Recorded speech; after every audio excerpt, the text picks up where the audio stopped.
It's the Gear Tester here, and welcome to my review of the Impact Weapons Components V2 bipod mount. If you're wanting to increase the accuracy of any rifle, one of the simplest things to do is install a bipod onto that gun. It's going to allow you to have a more solid platform and allow you to shoot more accurately and more consistently. But sometimes it's hard to mount a bipod onto a firearm. And the Impact Weapons Components V2 bipod mount allows you to do that easily on two different kinds of handguards that are very similar. This is why I like this little component. You can see right here I've got both sets of handguards on two different AR-15s. This is a standard MOE handguard and has the thinner slots. And this is an MOE SL handguard, which has the slimline handguard, but it has these larger cutouts. You can see there. Standard MOE, larger cutouts. Okay? The larger cutouts allow you to put on M-LOK devices. You can see I've got a Harris bipod mount or standard bipod mount here that's manufactured by Magpul, but it only works on the larger slots, the larger cutouts, the M-LOK mounts. Okay? You can see the little M for M-LOK there.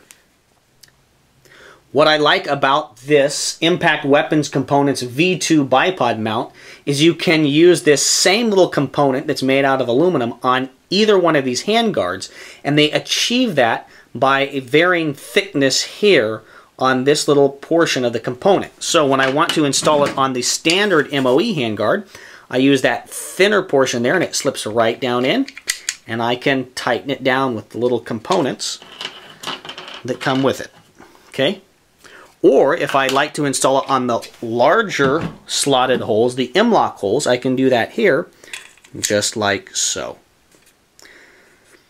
And I really like that. I think that that is an ingenious little way to have created this. And it's actually very inexpensive. I think I paid close to $30 for this M-LOK Magpul bipod mount. And this I just purchased off Amazon for around $17 shipped to my door. So I'm going to install it here on this standard MOE handguard, and then we'll look at it a little bit. Installs really easily. You can install it like so, or like this.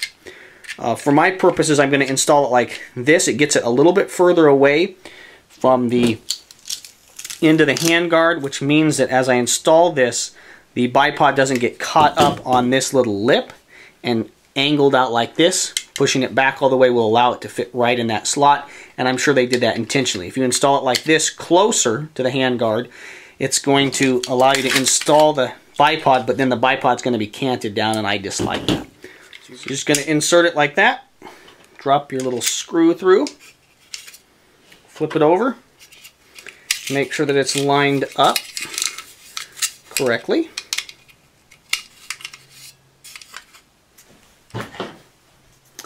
And then just tighten it down. It would be wise to install Loctite. This component did not come with Loctite already installed, so you'd want to do that yourself. Gonna crank it down. You can see it fits really well. It's a great job. Now we'll just reinstall the handguard onto the rifle.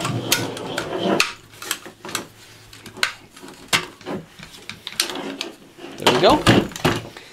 And then what you're going to do is you're going to loosen, at least for a Harris bipod, you're going to loosen the little attachment screw there. And then you're going to push it through, and you can see that this expands like that. Okay? And you're just going to drop those two little slotted teeth in over it. And then you're just going to tighten down like so. And there you go. Now it is attached, and it's that easy to take on and off. If you want to, you can attach a sling right here on it if you want to do a standard attachment of a sling. So you can see running on this gun, I just attach it in other ways. But there you go. I think it's a great little component. I'm really happy with the fact that I could choose to install it on either one of these handguards, the M-LOK handguards, the slimline handguards from Magpul, or I could throw it on my standard handguard. So I really like that. I think that that's very innovative, and the way they get around that is just really, really smart. And I've enjoyed shooting Smith & Wesson Magpul Edition rifle with the Harris bipod on it in such a simple and easy way. What I like is that I can take my Harris bipod off easily, just like I would on a standard hunting rifle. Okay. And then this component is small enough that, you know, my hand just kind of goes right over it easily. I don't find myself whacking on it. I did choose to kind of round off some of the sharper edges there, but, you know, this doesn't really get in my way at all. I can shoot the rifle normally, and then when I want to pop the Harris bipod on to be a little more accurate at further distance, it's not a problem at all. So there you go. I would definitely recommend this little component to you. I think it's a great little item, the Impact Weapons Components V2 bipod mount. A great little product, less than $20 right now on Amazon, and it works really well. If you like this video, I would encourage you to subscribe to my channel for more quality video reviews on the topics of shooting, camping, and survival gear. I've got a playlist that will be linked down in the bottom description of this video that will take you to AR-15 components that I personally use and have found really effective and that I really like. Thank you very much for your views and your subscriptions. This is the Gear Tester signing off.